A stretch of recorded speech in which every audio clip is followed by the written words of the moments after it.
So I went out and got me a job at Swenson's Ice Cream. For those of you who have listened to me talk over the last 25 years, that was my first big boy job. Sweeping floors at Swenson's Ice Cream. Started off one Saturday, got hired, worked 10 hours that day. My dad called me at the end of the day, "Where you been, son?" "Dad, I got me a job. I'm sweeping floors at Swenson's Ice Cream." "Come on downstairs, son. Let me show you the best way to sweep a floor." Everything's a system. There's a lot of ways to do it. There's always a better way. There's always a best way. 2 weeks into it, Swenson said, "You're a very diligent young man. I want to make you a scooper today." Oh, a scooper. "Let me show you how to scoop ice cream." Truth be known, I'd already been practicing. Yep. And eating the evidence, you know. But he had a system for scooping ice cream. When the customer places an order to withdraw the scooper from the scooper well, the water in the well must be running all the time. Gordy understood? "Yes, sir." Tap it off on a clean cloth, cloth replaced every 15 minutes. Approach the product the customer desires. Never press down on ice cream. You're pressing out quality. Scoop around, deliver the product, make the change, wash your hands, and then approach the next customer. That was Swenson's system on scooping ice cream.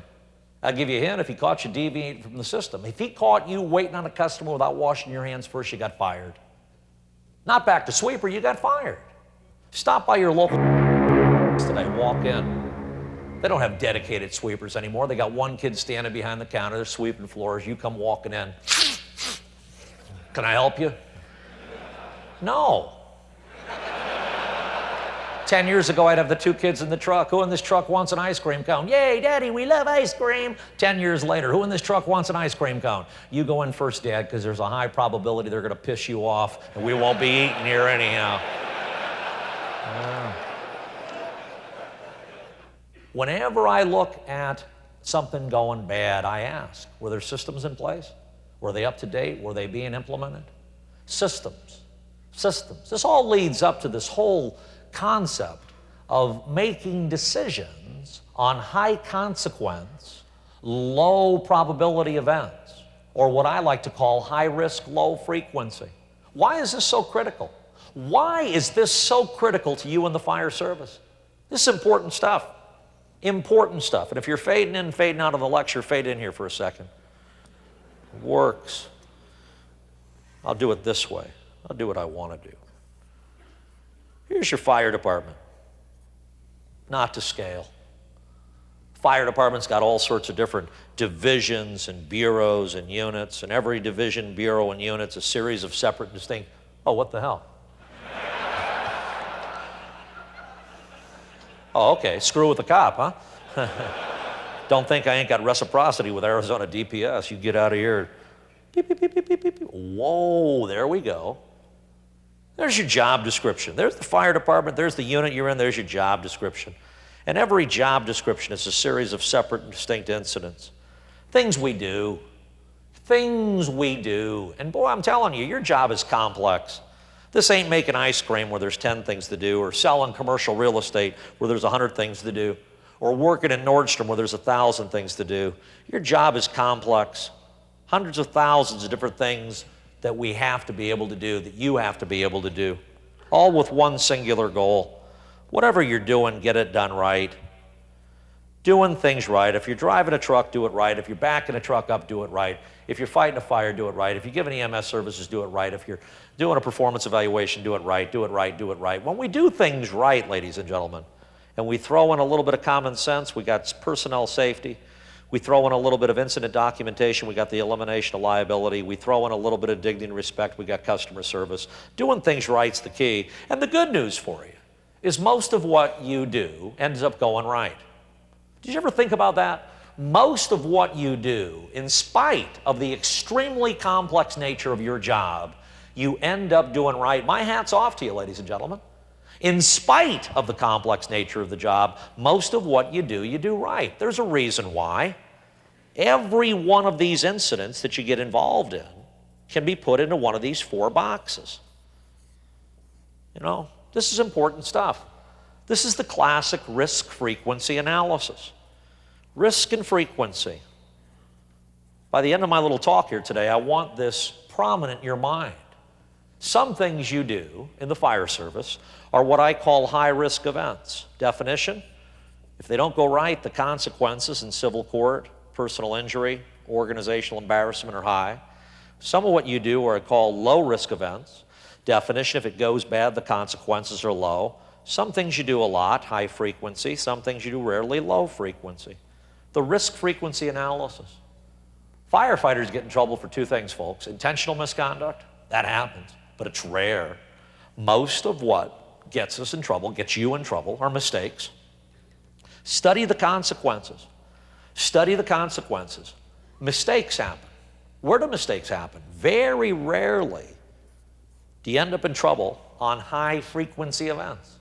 High-frequency events, things you do all the time, generally don't cause you problems. Why? Because of a wonderful tool known as RPDM, Recognition Prime Decision Making.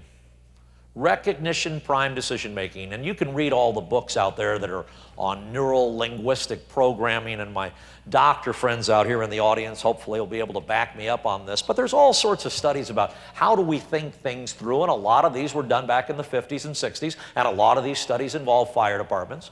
And they came up with this concept of RPDM, Recognition Prime Decision Making. Your brain is this massive hard drive loaded with information, billions of gigabytes of data stored in this massive hard drive, and when you get involved in any incident, the brain scans it, beep, beep, beep, beep, beep, beep, beep, beep, looks for a match in the already existing hard drive, finds the match, and automatically directs behavior based on past behavior that ended up with a successful result. That's RPDM. It works.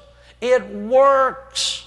When mistakes occur, folks, they're over here on the low frequency events. And I'm not worried about these, the low risk, low frequency events, because even if they go bad, the consequences are relatively small. Where I get all worked up, folks, where I get all worked up, and where I want you to be getting worked up, as a mom, as a dad, as a chief, as a firefighter, as a union leader, I don't care who you are. Where I want you getting worked up is right here. High risk, low frequency events. High consequence, low probability events. These are the ones that historically and probability-wise have the highest likelihood of ending up downstream in nasty consequences. High risk, low frequency events. It's how JFK Jr. died. Flying at night in the fog with 170 hours of flight time, high risk, low frequency. It's how Boulder PD screwed up the JonBenet Ramsey case. Bad cops? Hell no, those are good cops up there. They got involved in an incident called a child homicide. High risk, low frequency. Who dies fighting wildland fires? Take a look at the numbers, folks. Statistically, probability-wise, you would think that career wildland firefighters, who represent most of the people on the fire ground, would end up being the high numbers. No. It's the municipals, the seasonals, and the volunteers. Bad people? Nope. Good people. Low frequency. Low frequency. And by the way, if the United States Forest Service came to downtown Phoenix to fight a high-rise fire, would they end up getting hurt? Why? Bad people? No, good people. High risk, low frequency. Every place I go, people are bad-mouthing Seattle PD. Every place I go, people are bad-mouthing Seattle. Gordy, is Seattle PD the most screwed up police department in the whole world? No, they're pretty good. Gordy, they butchered the WTO riots. That's because their idiot mayor was not looking at riots through one of these four boxes.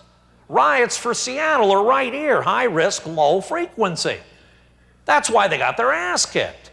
High risk, low frequency. At the end of the riots, they had this little anorexic anarchist from PETA waving his little PETA flag around. Yeah, we just kicked Seattle PD's ass, and now we're coming to LA in August for the Democratic National Convention, and we're gonna kick LAPD's ass too. Riots for LAPD are high risk, but they're also high frequency. They started a dozen in the last 2 years. They know how to do that. It's all risk and frequency. When you get involved in something like this up here, please, I want you to get this chart indelibly imprinted over your left eye, just like this. And when you're playing on the high frequency side, no worries. When you're on the low risk side, no worries. High frequency, no worries. Low risk, no worries. When your eye gets stuck up here, beep, beep, beep, beep, beep, high risk, low frequency, I want the bells of St. Mary going off in your head. This is the incident that's got the highest probability of causing you grief. Why? Because your hard drive is empty, ladies and gentlemen. It's high risk, low frequency. I practice what I preach. I got off an airplane in December back in Denver. Where's my flight to Grand Junction? Sorry, Mr. Graham, all flights to Grand Junction have been canceled. Severe weather in the area. Severe weather, 0 visibility, icing conditions. We see you're a frequent flyer with United. Here's a Hertz rental car voucher. You can drive there. Oh. High risk, low frequency. What do I look stupid to you? Hello? My boy and I are buying a new boat. Mrs. Graham doesn't know that right now, so keep it secret. But our dream is to fly up to Washington State next year, go out the Strait of Juan de Fuca in our new boat, make a left-hand turn and come right down the Pacific coast. My boy is 11 years old now. He's already figured it out. Hey, Dad. Yes, son. Driving a boat down the Pacific coast, isn't that one of them high-risk, low-frequency events you speak of? Good for you, son. And it is high risk. It is high risk. Take a look at some of the places on the map, right on the coast. Point Doom, Point Death, Point You're Gonna Die, Point 15,000 boats have sunk here already. Do you feel lucky, punk? Well, do you? Point, if you got this far, you're one lucky SOB. You know, I said, very good, Jakey. That is a high-risk, low-frequency event. But there's two types of high-risk, low-frequency events. The DTs and the NDTs. Time to think it through and no time to think it through. These are the ones that scare the hell out of me, folks. Right here. What I like to call the HR, LF, NDTs. Tasks that are very risky, done very rarely, with no time to think it through.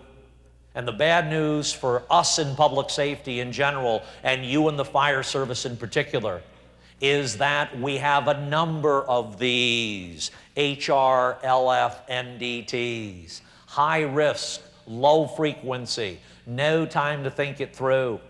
Let me give you some classic risk management, ladies and gentlemen. If you study consequences, these can be identified through a study of consequences. And once these high-risk, low-frequency, non-discretionary time tasks have been identified, they can be addressed through a serious training program. A serious training program that focuses every day on HR, LF, NDTs, where every day is a training day. What will we do if this happens? What will we do if this happens? High risk, low frequency, non-discretionary time tasks. These scare the hell out of me, folks. The good news for you is most high risk, low frequency tasks have total, absolute 100% discretionary time. Most of the high-risk, low-frequency events that you will ever get involved in, not all, but most of them, there is time to think them through. Time to think them through. This is the most valuable information I can give you, ladies and gentlemen. You have time on a task, slow down. Slow down. Slow down. I was watching you eat the donuts out in front. I make a study of this. I watch people eating breakfast. Here is a doctor, and you know who you are because I saw your little doctor badge on. Eating a muffin. They pick it up, they look at it, and they put it back. Here's a realtor eating a muffin. They pick it up, they take a bite, they chew it 13 times. You know, here's an engineer eating a muffin. They pick it up, they look at it, they study it, and then they put it back. Here's a cop eating a muffin. Here's a firefighter. And then they pack up 14 more and take back to the station with them. Why are you in such a rush all the time? You know, there's something in your DNA that allows you to take risks that most people find unacceptable. And my hat's off to you. But that same DNA twist says everything needs to be done now. I gotta do it now! I gotta do it now! Here's a hint for you. Slow down. Put away the meth, get into some heroin. Slow down. Slow down.